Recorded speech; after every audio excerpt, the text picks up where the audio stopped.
Hello learners, hope you all are doing great. Today we'll discuss statistics. Statistics is an important concept in data science.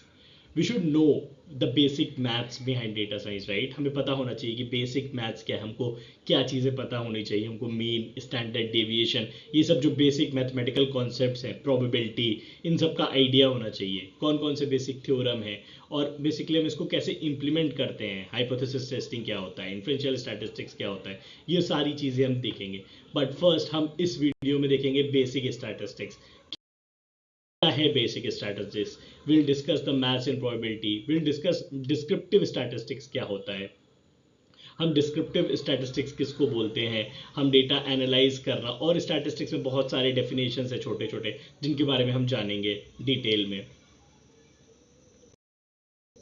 So statistics क्या है? Basically statistics is a science of collecting, analysing and interpreting and organising the data. So basically आप data collect करते हैं, उसको analyse करते हैं, उस पर कुछ इंसाइट्स निकालते हैं, तो वो स्टैटिस्टिक्स होता है उस पर्टिकुलर डेटा का. और ये बहुत वाइड रेंज ऑफ फील्ड्स में यूज होता है, not only in data science, it is used in science, it is used in engineering, in business, social sciences. it has various use cases. So not only in data science, there are other use cases also in which statistics is used, right? Now, understanding the basic statistics is crucial for making informed decisions, drawing meaningful insights from the data, solving real world problems. आपको real world problems solve करने होंगे. आपको ये देखना होगा कि हम किसी चीज़ का अगर मीन निकाल रहे हैं, मीडियन निकाल रहे हैं, तो उसको हम कैसे कन्वे कर सकते हैं. जैसे अगर हम देखें कि अगर एक क्लास का मीन जो मीडियन आ रहा है मार्क्स का, वो अराउंड 70 आ रहा है, सो हम बोलेंगे कि almost all students are getting average marks, right? अगर किसी क्लास का मीडियन से 45 आ रहा है, इसका मतलब most of the students are not doing good. तो ये एक एग्जाम्पल है कि हम स्टैटिस्टिक्स, मीन, मीडियन, वेरिएंस, इन सब चीज़ों से कैसे हम उसकी वैल्यू डिराइव कर सकते हैं, right? So it is about knowing the data driven decisions, uncovering the trends. हम ट्रेंड्स देख सकते हैं कि क्या ट्रेंड हो रहा है. अगर आप कॉमर्स फील्ड में है या आप मार्केटिंग फील्ड में, तो आप देख सकते हैं किसी चीज़ की सेल्स बढ़ रही है या कम हो रही है. सो ये सारी चीज़ें हम स्टैटिस्टिक्स के यूज़ केस से हम उसको डिराइव कर सकते हैं और उसको हम सीख सकते हैं. तो यही है बेसिकली स्टैटिस्टिक्स की बेसिक डेफिनेशन. और हम देखेंगे कि हम स्टैटिस्टिक्स में हमको क्या क्या आना चाहिए, क्या क्या ज़रूरी है स्टैटिस्टिक्स जानने के लिए. फिर नेक्स्ट मैथमेटिकल कॉन्सेप्ट्स. सो हमको बेसिक मैथमेटिकल कॉन्सेप्ट्स तो ऑलरेडी पता है, एडिशन, सब्ट्रैक्शन, मल्टीप्लिकेशन, डिवीजन. इन्हीं सब बिल्डिंग ब्लॉक्स का हम यूज़ करते हैं स्टैटिस्टिक्स कैलकुलेशन करने के लिए. चाहे हम मीन निकाल रहे हैं, हम वेरिएंस निकाल रहे हैं, हम कुछ और चीज़ निकाल रहे हैं, वो सब में हम ये सिंपल मैथमेटिकल फार्मूलाज का यूज़ करते हैं. देन हम वो चीज़ें कैलकुलेट करते हैं. उसके लिए हमारे पास कुछ इनबिल्ट चार्ट होते हैं, हम म्यू कैसे कैलकुलेट करें, हम सिग्मा कैसे कैलकुलेट करें, ये सारी चीज़ें हम देखते हैं और ये सारी चीज़ें हम कैलकुलेट कर सकते हैं. तो इसके लिए तो हमको कुछ नई चीज़ सीखने की ज़रूरत नहीं है, ये तो हमारे एलिमेंट्री प्राइमरी स्कूल्स में मैथमेटिक्स में हमको सिखाया जाता है, राइट? सो इन्हीं चीज़ों को यूज़ करके आपको कुछ चीज़ें डिराइव करनी होंगी, कुछ वैल्यूज़ डिराइव करनी होंगी, जो कि हम ये नेक्स्ट वाली चीज़ में देख पा रहे हैं, notation and symbol. So notation and symbol is very important. You need to have a fixed notation. Like अगर आप किसी चीज़ का सम डिनोट कर रहे हैं, सिग्मा, तो ये सिग्मा ये वाला टर्म कहलाता है, राइट? तो अगर आप ये आपको जानना इसलिए ज़रूरी है क्योंकि ये अक्रॉस द बुक्स या अक्रॉस द साइट्स आपको सेम मिलेगा. तो कहीं आप ये साइन देखते हैं तो शायद वहाँ पे समेशन हर जगह लिखा ना हो, बट आपको समझना होगा कि इस साइन का मतलब है समेशन, और इससे आप समेशन कर रहे हैं किसी भी दो कॉलम्स का या किसी भी 10 रोज का या किसी भी चीज़ का आप समेशन कर रहे हैं, तो वो उसको सम करते हैं, ठीक है? फिर हमारे पास आता है mean. What is mean? Mean is the average, right? So suppose if there are like 10 people, their averages, their weights are 60, 80, 72, 75, 76. Suppose आप मीन निकाल रहे हैं, तो आप टोटल वेट करेंगे उन 10 पीपल का डिवाइडेड बाय 10. सो वो उसका मीन हो जाता है. तो हम पॉपुलेशन मीन उसका निकाल सकते हैं कि उस पॉपुलेशन का मीन क्या है, ठीक है? फिर हम देखते हैं कि sigma. What is sigma? Sigma is the standard deviation. हम कितना डेविएट हो रहा है, कितना स्टैंडर्ड डेविएशन है आपस में. अगर अगर मान लीजिए कि दो लोग, एक एक सेट है जिसमें आपके सारे लोग 70 to 80 केजी के हैं, और एक सेट है जिसमें आपके 50 to 90 है, तो आपका स्टैंडर्ड डेविएशन 50 to 90 में ज़्यादा होगा. तो डेटा आप आपस में कितना डेविएट कर रहा है, वो होता है स्टैंडर्ड डेविएशन, जिसको हम डिनोट करते हैं सिग्मा से. ये एक सिग्मा, ये वाला सिग्मा है जिसको हम ये करते हैं, और ये समेशन वाला ये रहता है जिसको हम समेशन बोलते हैं. फिर probability theory is a mathematical study of uncertainty in statistics we quantify a likelihood of an event and form the basic statistical method. तो नेक्स्ट स्टैटिस्टिक्स में जो इंपॉर्टेंट है वो है प्रोबेबिलिटी। प्रोबेबिलिटी क्या है? Likelihood of any event to happen. Okay, so likelihood of a event क्या होता है? लाइकलीहुड ऑफ अ इवेंट होता है कि अगर आपके पास से दो इवेंट होने की चांसेस है, आप कोई मैच खेल रहे हैं, या तो आप हारेंगे या आप जीतेंगे। तो अगर आप हारे तो प्रोबेबिलिटी उसका कितना है? 50%। जीतने का 50%, कंसिडरिंग कि we are having a fair game. So will learn in detail about probability that it is consisting that all the rules are fair and everything remains the same, right. Suppose अभी एक के आप अगर आप लोग cricket follow करते हैं तो किसी में अगर हम स्पिनिंग ट्रैक बना दें एक इनिंग में और एक इनिंग में हम एकदम फ्लैट ट्रैक बना दें तो then it is not the same, right. तो इसीलिए हम बोलते हैं कि प्रोबेबिलिटी में remaining that all the other condition remains the same, we want to see कि how much is the probability to win. ठीक है, वैसे ही अगर आपके पास 3 बॉल्स हैं, एक red colour, green colour and blue colour, what is the probability of drawing a blue colour ball? So it is 1/3, right, because you have total 3 balls and probability of drawing one ball is 1/3.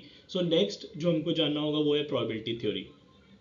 इसमें वो सारे concepts देख रहे हैं जो इनके बारे में आप और डिटेल में जान सकते हैं, right. So I may not go in very detail, but if it looks interesting to you, you can go in detail and you can find more about these topics, but this is all about the statistics and how we'll use the statistics, right?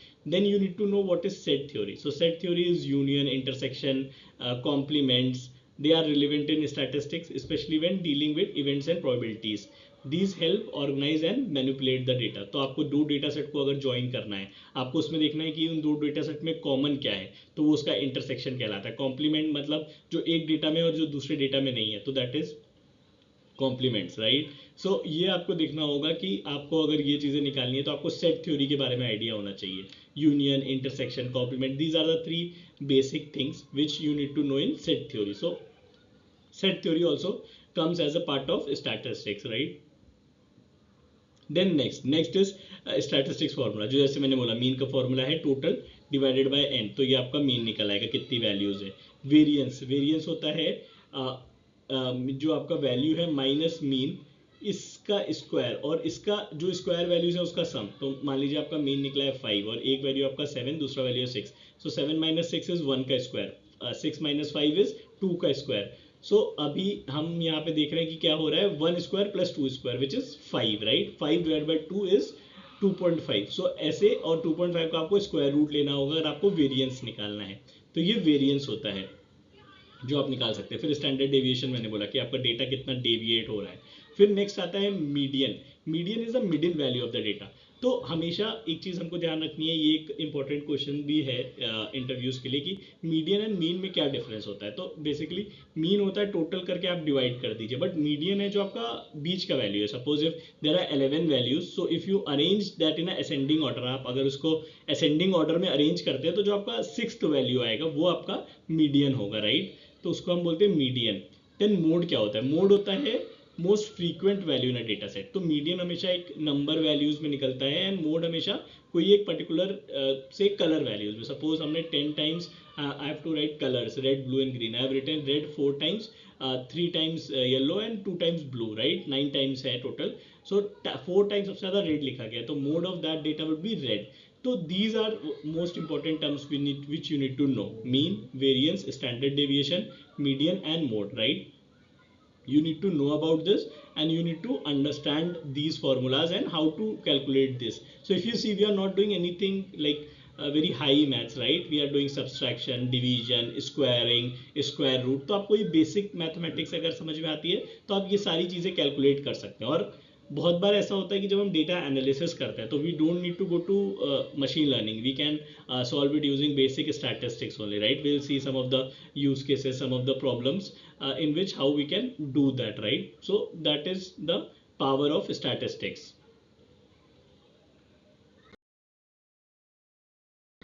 Now next we have these formulas we already discussed. We have hypothesis testing formulas. So hypothesis testing क्या होता है हम उसके बारे में detail में जानेंगे। But अगर हम कोई एक हाइपोथेसिस कर रहे हैं कि सपोज हम एक हाइपोथेसिस कर रहे हैं कि एक बहुत कॉमन एग्जांपल है कि बीच में क्या हुआ था कि मैगी में you would know that lead का कंटेंट ज़्यादा हो गया था, right, and the people started raising questions and there were many concerns raise, right. So there is a limit to which they can put lead in Maggi content, maybe say 0.025%. So what we can do is we can do some statistics on the data which they provide, and then we can test whether the lead content is less than 0.25 or more than 0.025 or less than that. तो ये हम अगर ये suppose करते हैं कि it is more than that, so हम ये अज्यूम कर रहे हैं कि लेड कंटेंट उससे ज्यादा है, ये हमारा हाइपोथेसिस है. सो अभी क्या होगा, या तो हम उसको रिजेक्ट कर देंगे, यानी कि हम बोलेंगे कि नहीं लेड का कंटेंट इज लेस देन 0.025, या फिर हम उसको एक्सेप्ट कर लेंगे, विल से दैट ओके नहीं ये करेक्ट है. तो we do never say we accept, we say we fail to reject. तो अगर आप उसका टर्म का मीनिंग देखेंगे वो सेम है, fail to reject is equal to accept, right. आप उसको रिजेक्ट करने में फेल हो गए तो आपने उसको एक्चुअली एक्सेप्ट कर लिया, राइट. तो that is what is hypothesis testing, और ये हम ये सब वैल्यूज के बेसिस पे निकालते हैं, जो मीन, स्टैंडर्ड डेविएशन, मोड. तो इसीलिए हम इसको स्टैटिस्टिक्स का you can say more advance question कहते हैं. फिर नेक्स्ट होता है इन्फ्लुएंशियल स्टैटिस्टिक्स. तो आपने देखा होगा जब इलेक्शंस होते हैं तो देर आर लाइक सर्वेज और polls done before the elections, right. तो उसमें क्या होता है कि we try to see influential statistics, कि हम एक छोटे पॉपुलेशन पे डेटा बोल देते हैं और हम बोलते हैं यही डेटा जो है ये बड़े पॉपुलेशन पे होल्ड करेगा. तो अगर हमने 500 लोगों का सर्वे बोला तो हम बोलेंगे यही अगर 5 लाख वोट देंगे, हम बोलेंगे रेशियो वही रहेगा. So that is what is influential statistics. Then there is regression analysis which is not actually directly related to statistics, but yes, like if we see this formula of basic like line curve which is y is equal to a plus bx, जिसमें b slope होता है, a intercept होता है, तो ये straight line का formula है जो कि एक सॉर्ट ऑफ स्टैटिस्टिक्स फॉर्मूला है. इसलिए हमने इसको यहाँ पे मेंशन किया कि रिग्रेशन एनालिसिस जो हम बहुत डिटेल में सीखेंगे, लीनियर रिग्रेशन, उसका भी this is an advance question, right. Now coming to what are the different terms we use. So we use statistics for data reduction, data interpretation. So these words are very easy to understand, right? To interpret the data, to compare the data, to identify the patterns, which are the outliers value, which are the what is the pattern of the data, to explore the data, what is the highest value, lowest value, median value, then to data present, then to make some hypothesis, as we were saying ki if lead content is more than this or less than this. Then even for data reporting, so you can summarize the data using statistics, right, and then you can report the data. Suppose you have 1 lakh rows, now you want somebody ask you what is the average, what is the sum of the total expenditure, what is the average of expenditure. So you can do data reporting using statistics. You can visualize your data in a more better way. When you have summarized data, you can like visualize the summarized data, so that becomes more effective in communicating your results. You can do monitoring, data exploration, and data mining we already discussed. So these are some like wonderful use cases of using data statistics. So we are not using statistics like directly, but indirectly it is used in all of these things. So just imagine the importance of statistics which we have in analytics field, right.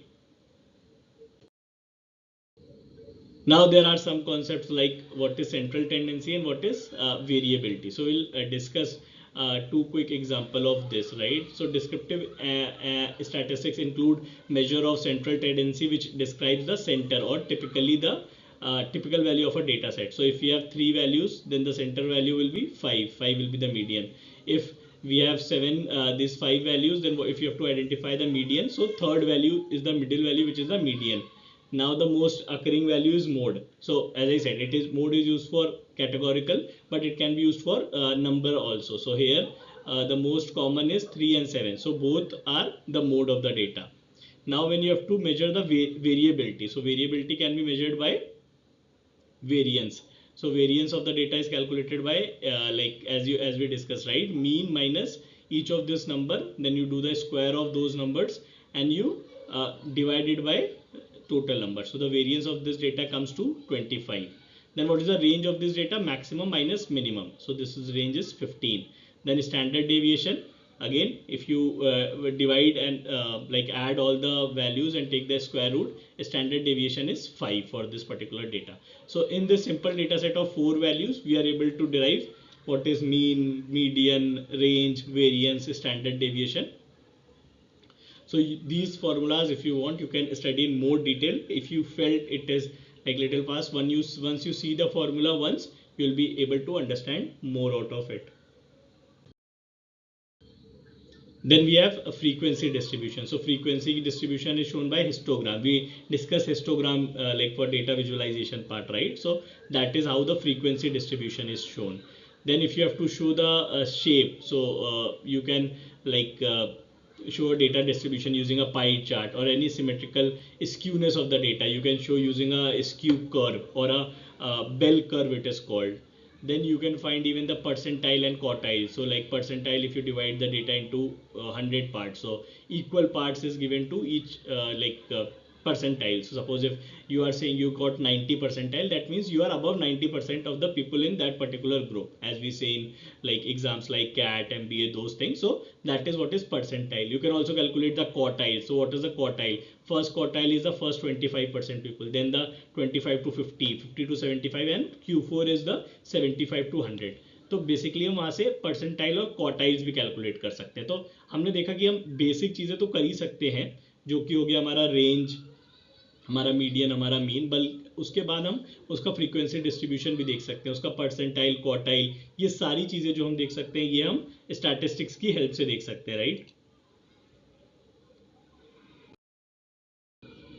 Now these are the various applications of statistics. Business and finance में statistics use होता है. So even now this industry are using basic statistics and even advanced analytics like ML in business and finance. In healthcare it is used. In social science it is used for quality control, environmental science. All of these fields are using descriptive statistics. So descriptive statistics is nothing but describing your data, and not in terms of writing what the data is. It is describing your data from the basis of numbers. So you play around with the numbers and you give all the details for the numbers. So this is all about the basic of statistics. Hope you got a gist of it. We'll break it into like further more sessions on probability, and we'll also discuss inferential statistics, hypothesis testing. But I hope you got what basics knowledge you need to have of statistics, which is very important and elementary to understand what we are going to see in our further data science journey or further analytics journey, right? So analytics, as we discussed earlier, is a wide term which covers even data engineering or like this descriptive statistics or the other things, and then all of these contributes to further advanced analytics. So hope you all enjoying the sessions. Again, if you want these PPTs, write your email IDs in below comments, and do share and put in your feedbacks and comments. It motivates me to like create more videos like this. Thank you everyone.